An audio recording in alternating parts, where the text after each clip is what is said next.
Allez, on regarde ensemble l'exercice 6 de la feuille. Je vous demandais de tracer le graphe de trois fonctions f, g et h que je vous donnais ici. Si vous regardez bien, on reconnaît ici des fonctions affines, donc on sait déjà que leur graphe, leur représentation graphique, sera une droite, qui ne passera pas forcément par l'origine du repère ici, et de toute façon ici ce ne sera pas le cas puisque regardez, leur coefficient ici n'est pas 0, c'est-à-dire qu'il y aura un petit décalage, mais en tout cas ce sera une droite à chaque fois. Alors pour tracer une droite, il nous faut connaître deux points, ça suffit. Commençons par la fonction f qui triple le nombre et enlève 4. Pour tracer le graphe d'une fonction, il faut passer par un tableau de valeurs, c'est-à-dire avoir quelques informations sur la fonction. Comment fait-on ça? Eh bien, on va choisir différentes valeurs de x. Donc par exemple ici, je vais choisir -2, 0 et 2.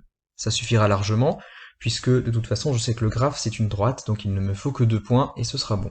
Et il me faut connaître l'image de ce nombre x par la fonction f, ce que je noterai dans la deuxième ligne du tableau, f de x. Donc là, on peut faire les calculs mentalement. Si le petit x vaut -2, en gros, ça revient à calculer l'image de -2 par la fonction f. 3 fois -2, ça fait -6. -6 auquel je retire -4, ça fait -10. On continue et on calcule l'image cette fois-ci de 0, alors là c'est facile, 3 fois 0, -4, ça fait -4. Et enfin l'image de -2, 3 fois 2, ça fait 6, auquel on retire 4, ça fait 2.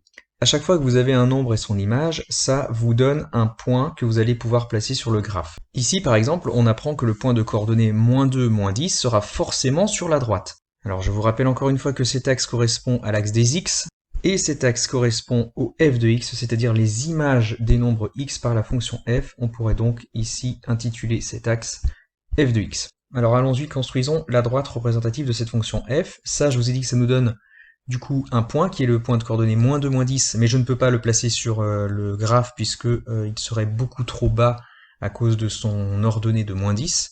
C'est pas grave, les autres vont nous suffire. Ça nous donne le point de coordonnées 0, -4, qui est ici. Et enfin ça nous donne le point de coordonnées -2, qui est ici, et on sait que ces deux points appartiennent à la droite représentative de f. Voilà, il n'est pas nécessaire d'avoir plus d'informations, 2 points suffisent, évidemment vous pouvez en placer 3 ou 4 pour avoir confirmation, mais voici.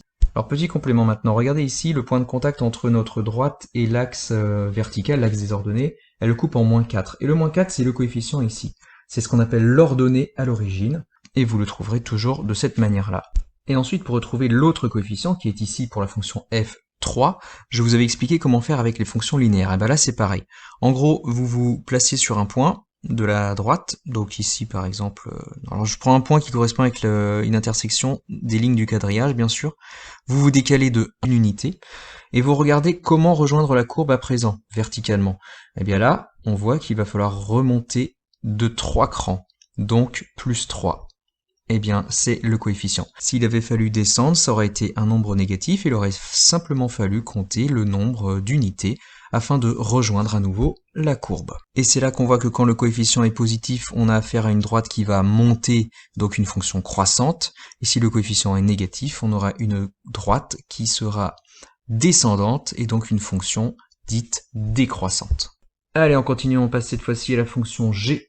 Toujours de la même manière, on va utiliser un tableau de valeurs pour avoir quelques informations sur cette fonction et pouvoir placer des points. Donc je vais choisir les mêmes x, -2, 0 et 2. J'essaie de ne pas prendre des x trop proches. De la même manière, on peut calculer de tête. On y va pour le placement des points. Ça nous donne le point de coordonnées -2, 3 qui se situe ici. Cette information nous dit que le point de coordonnées 0, -1 ici appartiendra à la droite. Ça pourrait suffire, mais pour avoir confirmation, je vais quand même placer ce point de coordonnées 2, -5. Alors il est ici, et on voit bien qu'il est aligné avec les autres. Vous reliez le tout avec une règle et vous obtenez donc la droite représentative de la fonction g, en rouge. Pour se vérifier rapidement, on peut constater ici qu'on a bien notre ordonnée à l'origine qui est de -1, et en prenant un point de la droite, ici par exemple vous décalez d'une unité, et vous regardez comment rejoindre la courbe verticalement, et là vous voyez qu'il va falloir descendre de 2 unités, donc -2, et donc on constate que -2 correspond bien au coefficient qu'on avait, et ça, si vous voulez, ce -2, ça nous donne en fait l'inclinaison de la droite. Et enfin, on passe à la fonction h.